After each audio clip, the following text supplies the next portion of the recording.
இதுக்கு முன்னாலே ஜும்மால ஞாபகப்படுத்தினேன். ஒரு வியாபாரி, இந்தியாவில் நடந்த சம்பவம், அவருக்கு ஒரு நோய், ஒரு வருத்தம், ஒரு வயிற்று வலி, தீராத வலி, எல்லா மருந்து குடிச்சிட்டார், எல்லா டாக்டர்டையும் காட்டி முடிச்சிட்டார்.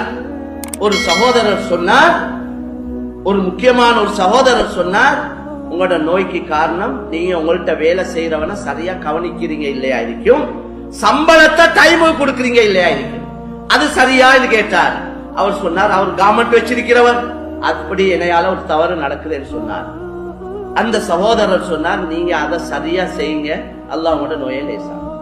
அவர் அதை செய்ய ஆரம்பிச்சார்.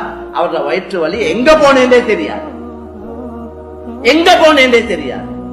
அதனால கண்ணியமான சோழர்களே, தனக்கு கீழே வேலை செய்யற ஒரு கூட்டம் இருக்கிறார். அல்லாஹ் என்னை இன்றைக்கு மேல வச்சுக்கிறான், எனக்கு கீழே 4 பேரை வேலை செய்ய அல்லாஹ் ஏற்பாடு செஞ்சு, அல்லாட ஏற்பாடு. அல்லாஹ் கேளும், எனக்கு கீழே வேலை செய்யறவனை ஏந்த இடத்துல கொண்டு வந்து என்னைய அவருக்கு கீழே கேளும். இஹ்வானுக்கும் தஹ்த ஐதீக்கும், நபி சொன்னாங்க, இந்த உங்களோட சகோதரர்கள், உங்களுக்கு கீழே வேலை செய்யறவங்க உங்களோட சகோதரர்கள்.